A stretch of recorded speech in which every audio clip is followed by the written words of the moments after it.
just, I just, I just speak my peace, keep my peace.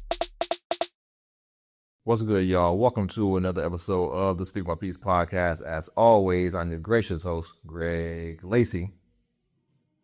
Like we always do about this time, I hope this episode reaches you all in good health, good wealth, and that you are all taking care of yourself and your loved ones, because we know just how important that is. Ironically, not ironically, unfortunately, that is what brings me to this episode today. I will say, disclaimer, this episode is 1000% impromptu. I did not plan this. I did not schedule it. I did not have an agenda for it. It just, I had thoughts in my mind and I really wanted to get my raw thoughts and feelings out rather than like orchestrate episode around my thoughts and feelings and it not be authentic. Like I want it to be, I mean, not to say that my episodes are authentic, for it not to be just genuine in that moment. Like I'd rather have my raw, unfiltered thoughts and feelings on that rather than something that's planned out and researched. With that being said, do take into account that in episode 143, I said that there was a subject matter I was speaking on towards the end of the episode that I was going to carry over to the next episode. It's not this episode. The episode will be 145. I was originally scheduling 145 to come out this week. However, with this impromptu session, I'm going to release this one instead. And then the episode that was supposed to come out this week will come out the following week. So episode 143 and 145 are the two episodes that coincide with each other. 144 just happened because of something that I've witnessed and read. And so I felt like I wanted to speak about it in that moment rather than let time linger. So again, episode 143, episode 145 go together. Episode 144 does not relate to those two in any sense, just so that there aren't any confusions. But yesterday, there's a story that came out of this young athlete named Kyren Lacy. First of all, if I go any further, I do want to say rest in peace and have a moment of silence.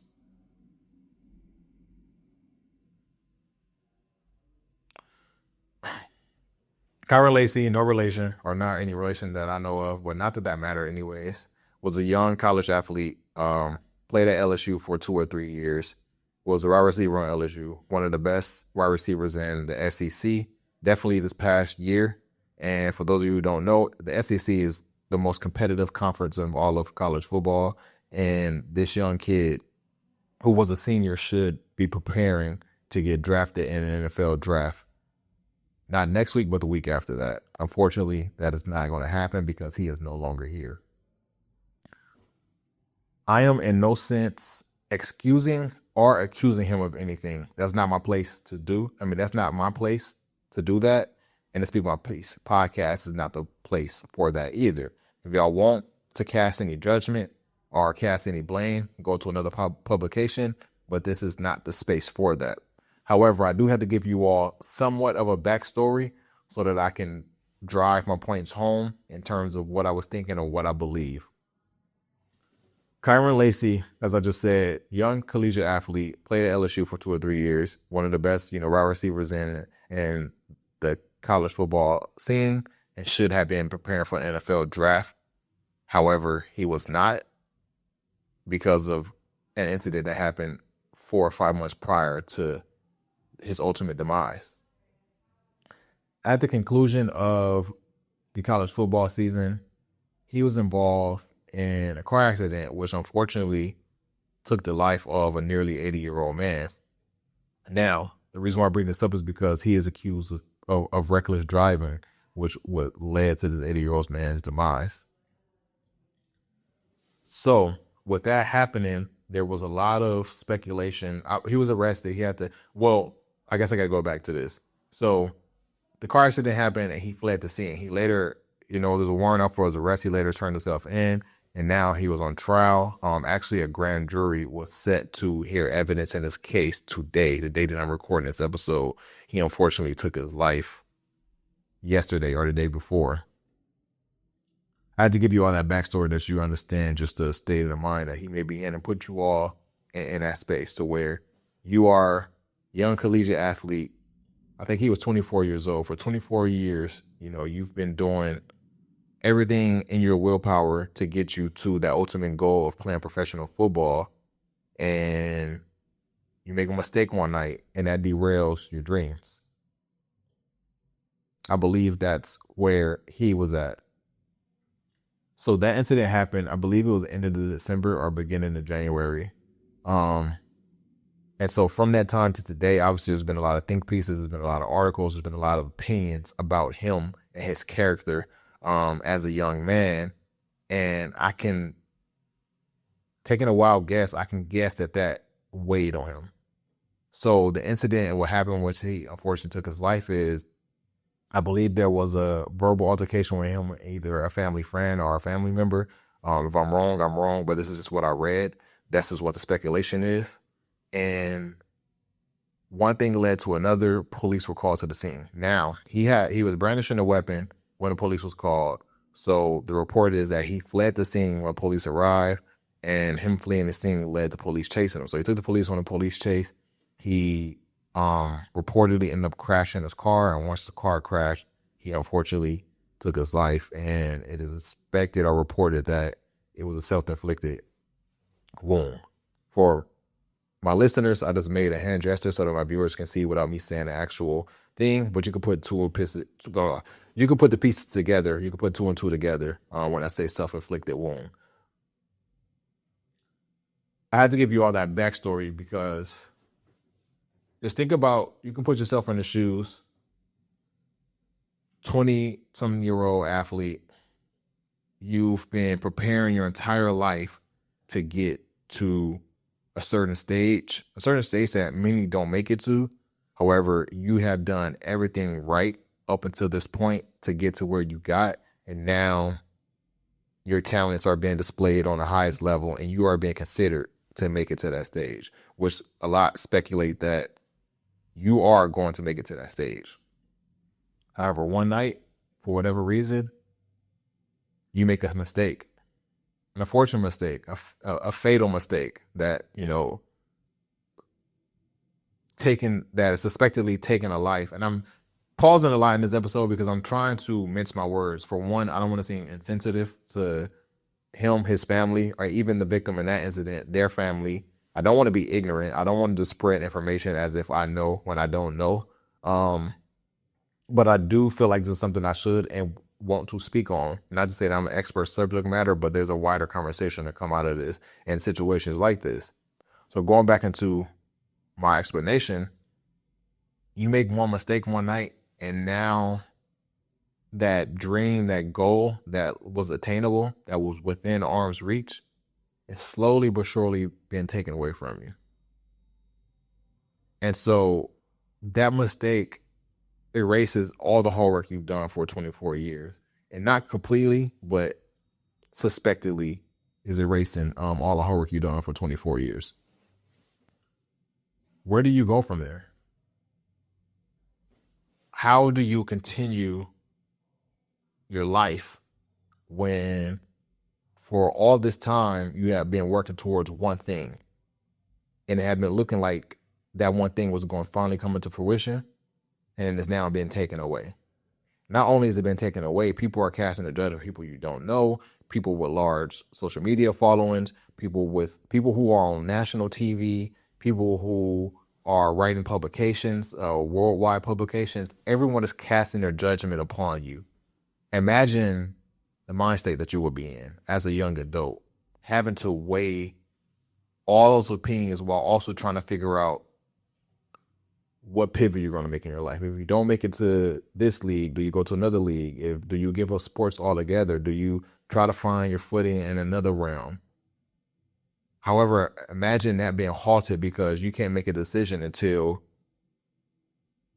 a jury of 6 or 12 people has to decide your fate. And so now you're in limbo. I wanted to do this. It's looking like that may not happen. If it do happen, I may have to take another route rather than the route that I was already on. If I'm going to shift from that completely, I want to do that. But first I have to wait to see the fate of my freedom, whether I'm going to be a freed man, whether I'm not going to be a freed man. Think about the pressure of society and everything weighing in on you, and just the mental toll that things like that take on you. And that's the wider conversation I want to cover. I don't want to get away from Kyren because I seen a post where his dad has spoke out. I believe it was either today or yesterday, where he essentially said, and I'm paraphrasing, parents, allow your kids to come to you. Allow your kids to feel like they can confide in you and express themselves. And I felt like that was deep. And I don't know, maybe it's because I'm getting older or maybe because I'm experiencing more life, but I've become more and more empathetic. Like reading this, not that post, but reading the details of what happened with Kyren, it really weighed on me. And normally deaths of celebrities, entertainers, people I don't know do not affect me. And this is the second time this happened. The first time it happened was with the untimely demise of Mac Miller. That also affected me. And it's just like, it's something about a young life not seeing,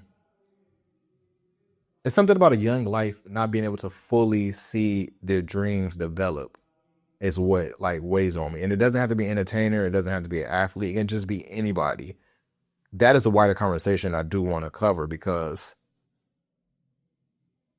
it's unfortunate. Like, we are in a time today to where these young kids, there's a lot of judgment being cast upon them. Think about this young man again. He should be preparing for the NFL draft. However, he's no longer here. And his father is like, he's so tore up that he just wished that like his child knew that he had that opportunity to express himself, or he had someone to confide in, or he felt like, you know, this was an outlet. Like, people cast judgment upon people that they don't know, and you don't realize, especially when they're entertainers, especially when they're athletes, especially when they're in the public eye, that like they're human beings. Like, you're talking down upon someone who made a mistake. This person still has a mother. This person still has a sibling. This person still has a father. This person still has a family that love them. And the things that you are saying is contributing to the toll taken on their mental space or mental capacity or just mental health. And it's putting them in a terrible position. A position to where they're essentially contemplating their existence.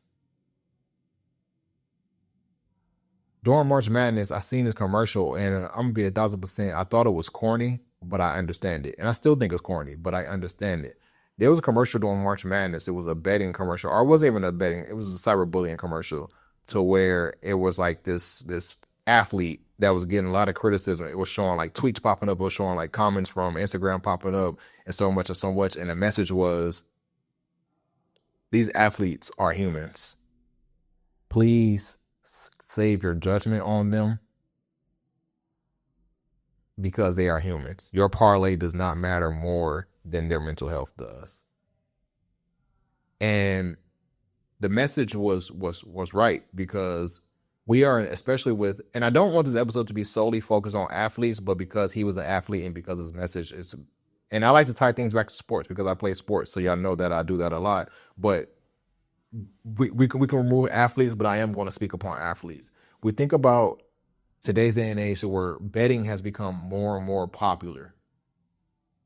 So now people are casting judgment upon people that they don't know, saying that they should off themselves, saying that they are worthless, saying that they are POSs, saying that they are just the most vile things in the world because you bet money on something and this person didn't do what you needed them to do. So because you lost money, now I am worthless. Now I have no value. Those things add up. If 1 million people bet on me to get 5 points in this game and I get 4 points, you can only imagine what my comments are going to look like. If 5 million people bet on me to win this game and we lost by 1 point or we tied,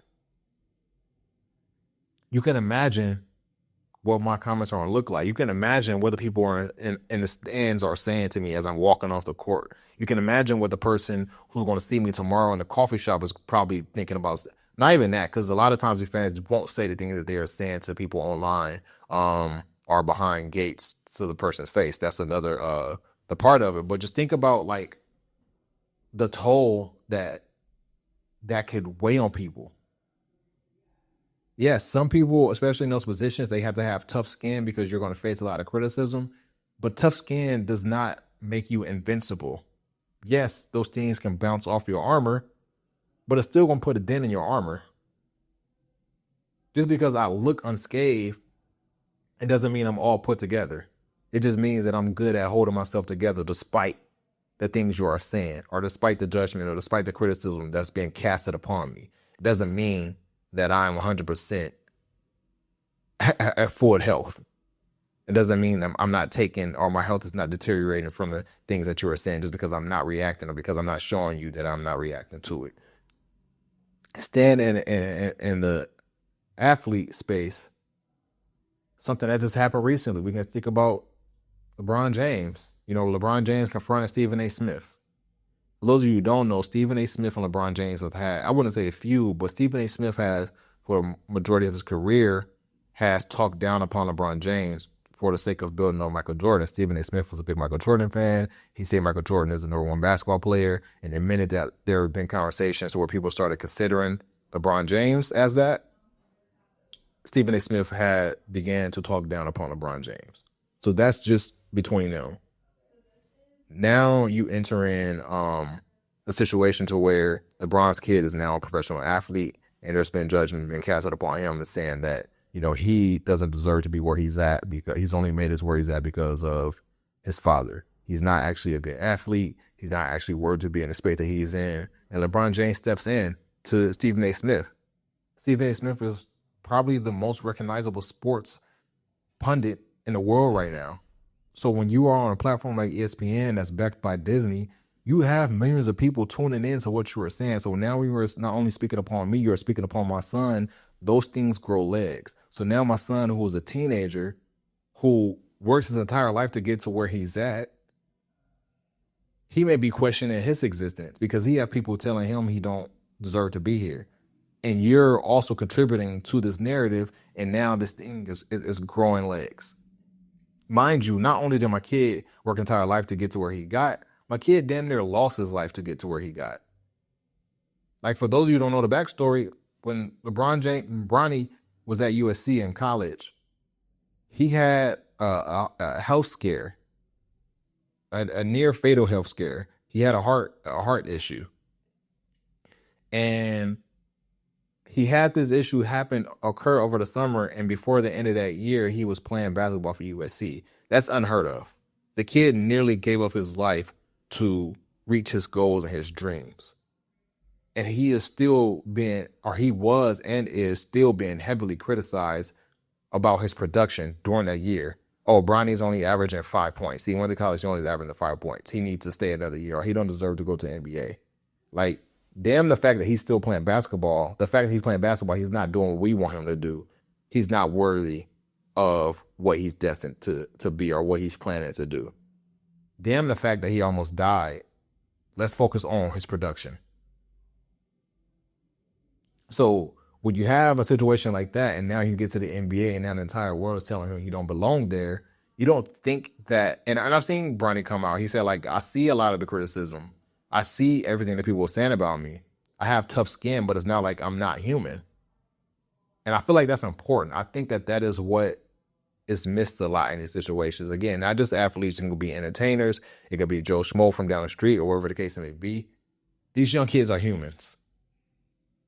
We live in a society now where people are not allowed, especially young kids, are not allowed to make mistakes. And furthermore, they are not allowed redemption from their mistakes. When I was young, made a lot of mistakes, still making a lot of mistakes to this day. But when I was young and I was making mistakes, Joe from Long Beach and Sarah from Queens had no idea about what I did. Only the people maybe in my school or maybe the people in my neighborhood knew what I was doing, maybe because it spread through word of mouth. But I only had to deal with the criticism of those people. I didn't have to worry about the person next city over. I had to worry about somebody all across the world casting their opinions on the mistake I made. I can make a mistake. I can deal with whatever criticism I'm going to get in the neighborhood and then redeem myself from that. These young kids today are not allowed to do that. And I'm gonna be very transparent. I was a person who took the standpoint years ago to where like the conversation of cyberbullying was coming up, and I just thought it was stupid. I thought that the idea of cyberbullying was so dumb because you can literally turn off your phone, you can literally close your laptop, turn off your computer, and just get away from it. However, when you have a desire to be present in these spaces on social media, you want to enjoy it just like everybody else do, whether it's from sharing or seeing funny memes, whether it's from sharing your life, whether it's from interacting with, the kids you went to middle school with, but you moved to another state and you want to connect with them. These kids are present on social media. It's getting harder and harder for kids to not have a presence on social media nowadays. I was of the generation to where we kind of had a decision to where, okay, everybody get on social media. I don't want to do that. These kids nowadays, they don't really have that. They do have the option, obviously, but it's just like, it's more common now for these kids to have social media. So think about the fact that we're like, okay, well, you're getting bullied on social media, you can turn it off. That desire to be on social media is still going to be there because it's like a dopamine. Scrolling, liking, commenting, whatever the case may be, being present on these platforms is something that these kids are damn near addicted to. So the minute you make a mistake, and everyone is casting their judgment on you, and now you're questioning your existence, now you're questioning whether you're worthy or not, you can't just turn that off because you've already been present in this space for 5 years. So while you may get away for a week, you're still going to want to return after that week because that's just like ingrained in your head. That's something you have to unlearn in a sense of like not doing it. And a lot of times these kids, their brains are not developed strong enough for them to do that. Like as an adult, in my age, I can do that. I can get off social media and not return to it. 10 years ago, I don't know if it would have been as easy. And even with me being an adult, like I like to consider myself as someone else that has tough skin. What you say does not hurt me, does not penetrate me, wherever the case it may be. Sorry for saying pause. We have a serious conversation. However, I'm still curious. Like you could say something negative about me, and while it's not going to affect me, I'm going to return to that comment maybe 3 or 4 hours later to see if that comment is growing legs, to see if I have to defend myself. Like, okay, you said that. Is there 100 people also commenting on that, agreeing with what you said? Do I have to come back and defend myself? Or did you just say that and it just fell on deaf ears and no one cared what you said? Like, that's the thing with, and I don't know the scientific explanation of it, but we are humans and we are wired that way to we're curious of what people are saying about us. And when they do say something about us, we're curious where that goes. Is it something I have to address? Is it something that's just going to die right there? Or, whatever the case it may be. And I'm going on a rant, and it's attended this episode. I told you it's 100% impromptu. So if everything is all over the place, I hope that it's not, and I hope that everything is coming together. But going back to this mind state of like these young kids, they can't really escape that criticism today. You have a Bronny, you have a Kyren Lacy, you have so many other examples to where it's like these kids make mistakes, but they're still human. And they should be allowed to make mistakes and grow from that. We were allowed to make mistakes and grow from that. But with this digital age, they're not being allowed to do that. Like the tragedy of Kyren Lacy is so unfortunate because, again, this is a kid who he was about to realize his dreams was about to become reality. And then he made a mistake one night. And again, I'm not saying that he was right or wrong for making that mistake. That's not my place to do that. But he made a mistake one night. And that mistake derailed his dreams. And in the time from that happening until the time that he took his life, unfortunately, there was a lot of opinions casted upon his life and who he was as a human being. And so he had to take a lot of that. And I'm pretty sure a lot of that had been weighing on him all this time. And I'm pretty sure that played into his ultimate demise, him deciding to take his life. The point that his dad made about, letting these kids know that there are outlets or letting them know that they can come to you is very important. During the life of the Speak My Peace podcast, I know I've alluded to, and I've even spoken about the unfortunate demise of my younger brother. nearly 9 years ago today. Not nearly 9 years ago. Actually, nearly 9 years ago today. We're in April now. I don't know exactly the details today. What I spoke about, I know I had a whole episode dedicated to my younger brother. I don't know the exact details because I don't listen to that stuff. Like I listen to it when I'm editing, but I don't go back and listen to that for personal reasons. So I don't know exactly how far I've gone into just the situation with my younger brother and why that affected me so much. But when my younger brother passed, like, we weren't talking. And it wasn't that we weren't talking because I didn't like him or he didn't like me. It was just one thing led to another, and we just weren't in the realm of consistently talking to one another. And so when he passed away, I didn't have time to go back and fix whatever the issue was between us. And what that issue was between us was he had certain things going on in his life where I was making certain decisions, and I cast a judgment. That judgment was in the form of tough love. You doing this, but I want better for you. Fix whatever is going on. And as a lot of times young kids do, they rebel against that type of thing. And what I've learned from that is that I've learned tough love because that's something that was displayed in my household, but also I'm an athlete.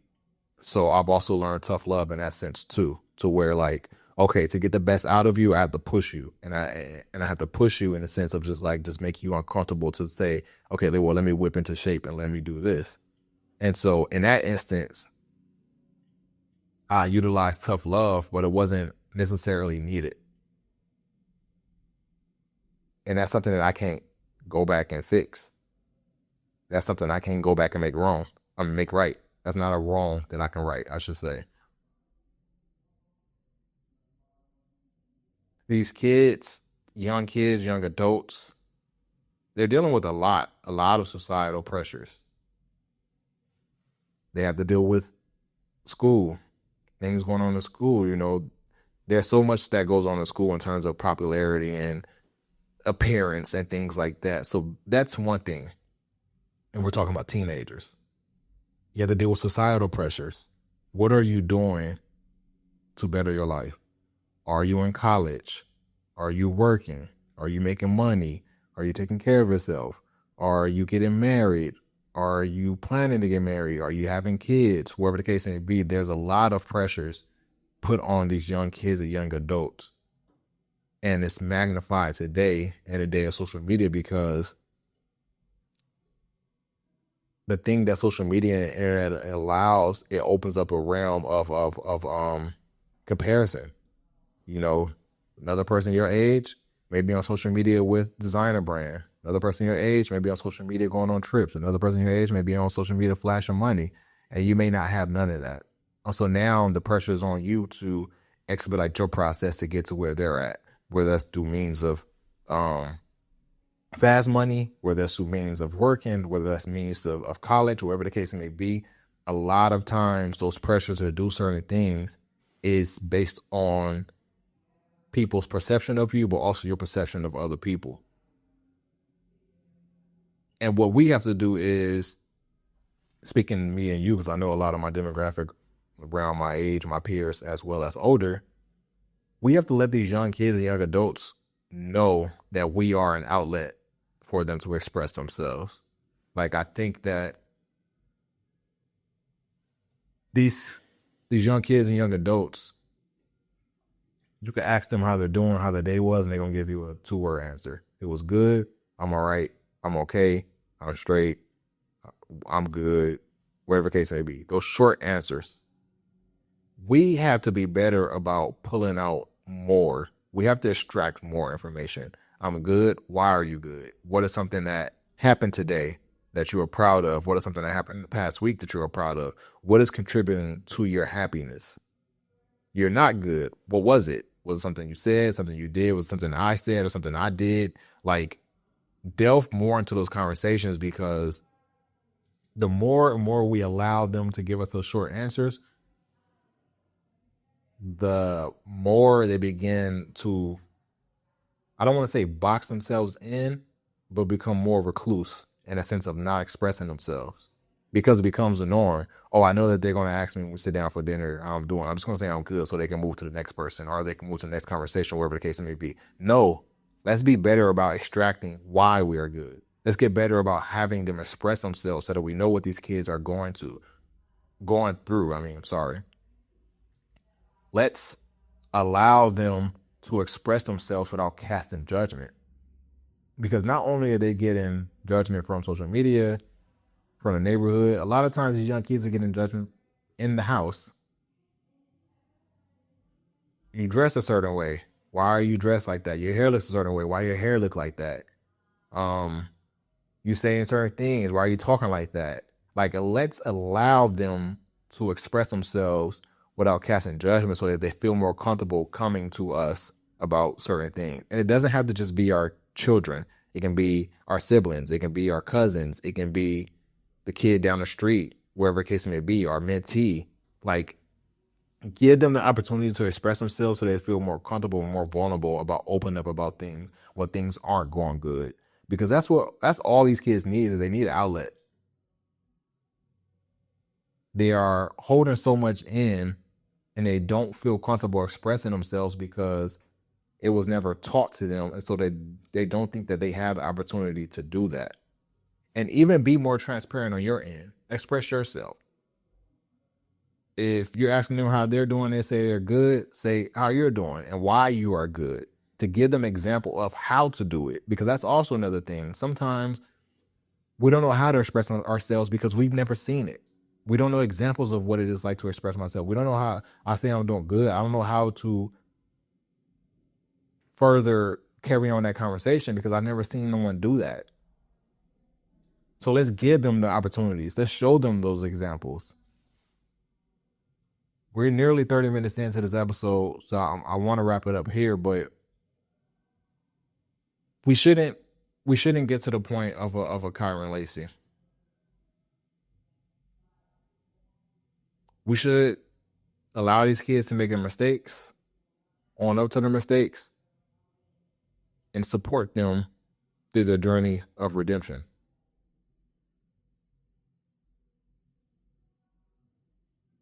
This kid made a mistake early in his 20s, something that he's going to have to live with for the rest of his life. But he shouldn't have to deal with